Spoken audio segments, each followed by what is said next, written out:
તમામ વિદ્યાર્થી મિત્રોનું હબીબ પટેલ મારી ચેનલમાં સ્વાગત કરું છું। વિદ્યાર્થી મિત્રો, આજે ધોરણ 11 વિષય ભૂગોળ પ્રકરણ 2 માં વાતાવરણ અને જલાવરણનો ઉદ્ભવ અને ઉત્ક્રાંતિ વિશે સમજૂતી મેળવીશું। તો એ માટે 3 અવસ્થાઓ દર્શાવવામાં આવેલી છે।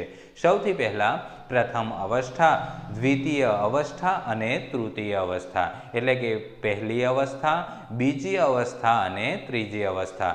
શરૂઆત કરીએ છીએ પ્રથમ અવસ્થાથી। પૃથ્વી પરના પ્રારંભિક વાતાવરણમાં હાઇડ્રોજન અને હિલિયમ વાયુઓ વિશેષ પ્રમાણમાં જોવા મળતા હતા। એટલે કે જ્યારે પૃથ્વીની ઉત્પત્તિ થઈ હશે તો એ શરૂઆતનું જે વાતાવરણ હતું તો એ શરૂઆતના વાતાવરણમાં હાઇડ્રોજન અને હિલિયમ વાયુઓનું પ્રમાણ ખૂબ વધારે હતું। પરંતુ શું થયું તો કે સૂર્યના સૌર પવનો છે એ સૌર પવનોને કારણે ધીરે ધીરે આ આદિવાયુઓ એટલે કે હિલિયમ અને હાઇડ્રોજન એ ધીરે ધીરે પૃથ્વી સપાટી પરથી દૂર થઈ ગયા। તો આ હતી વાતાવરણની પ્રથમ અવસ્થા।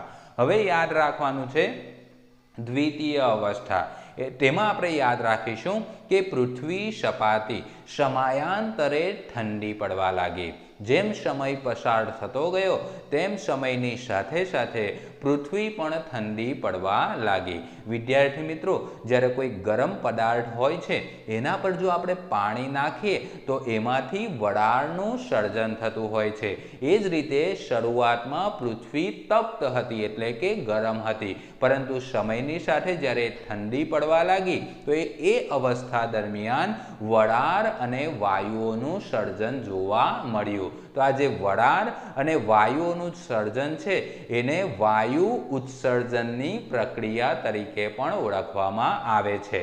શોર્ટ ક્વેશ્ચનમાં પૂછી શકાય કે વાયુ ઉત્સર્જનની પ્રક્રિયા એટલે શું? તો તમારે યાદ રાખવાનું છે કે સમય જતા અથવા તો સમયાંતરે પૃથ્વી ઠંડી પડવા લાગી અને એમાંથી આપણે વાયુઓ અને વરાળનું સર્જન થયું, તો તેને આપણે વાયુ ઉત્સર્જનની પ્રક્રિયા તરીકે ઓળખતા હોઈએ છીએ।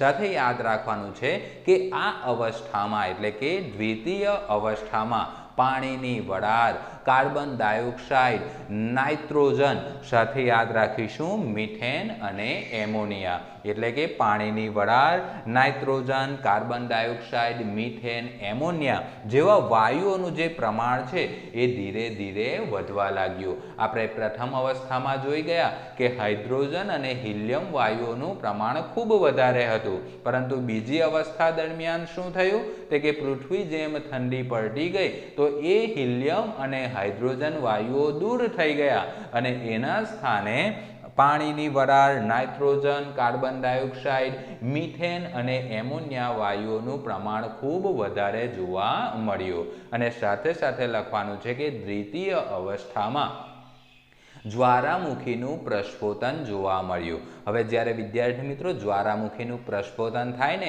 ત્યારે પૃથ્વી સપાટીની અંદરથી એટલે કે એના પેટાળમાંથી લાખ, વરાળ, લાવા અને અન્ય પદાર્થો પૃથ્વી સપાટી પર ફેંકાતા હોય છે।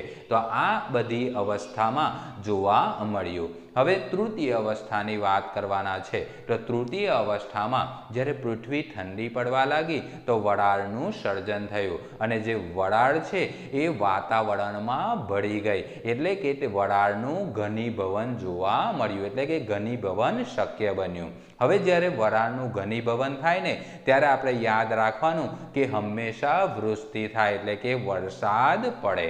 તો વૃષ્ટિ થવા લાગી કોના લીધે? તો કે વરાળનું ઘનીભવન થવાને કારણે વૃષ્ટિ શક્ય બની। અને સાથે સાથે યાદ રાખીશું કે જે કાર્બન ડાયોક્સાઇડ હતો તો એ કાર્બન ડાયોક્સાઇડ પણ વૃષ્ટિ જળમાં ભળી ગયો। કાર્બન ડાયોક્સાઇડ વૃષ્ટિ જળમાં ભળી જવાથી પૃથ્વી સપાટીનું જે તાપમાન હતું એ ધીરે ધીરે ઘટવા લાગ્યું અને મુશળધાર વરસાદ જોવા મળ્યો।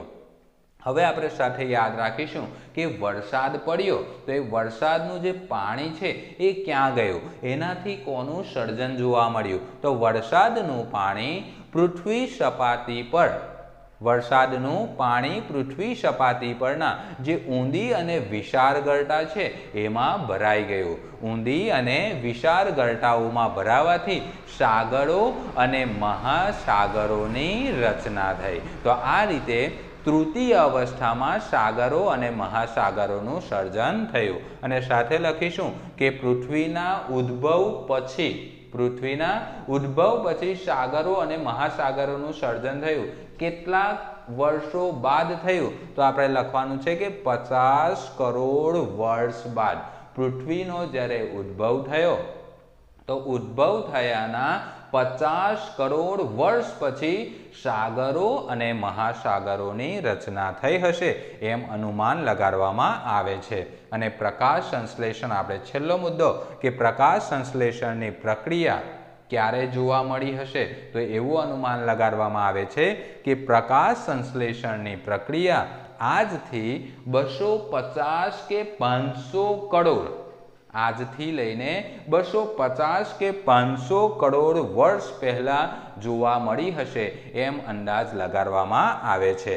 અને પ્રકાશ સંશ્લેષણની પ્રક્રિયાને કારણે વાતાવરણમાં ઓક્સિજનનું પ્રમાણ વધ્યું છે.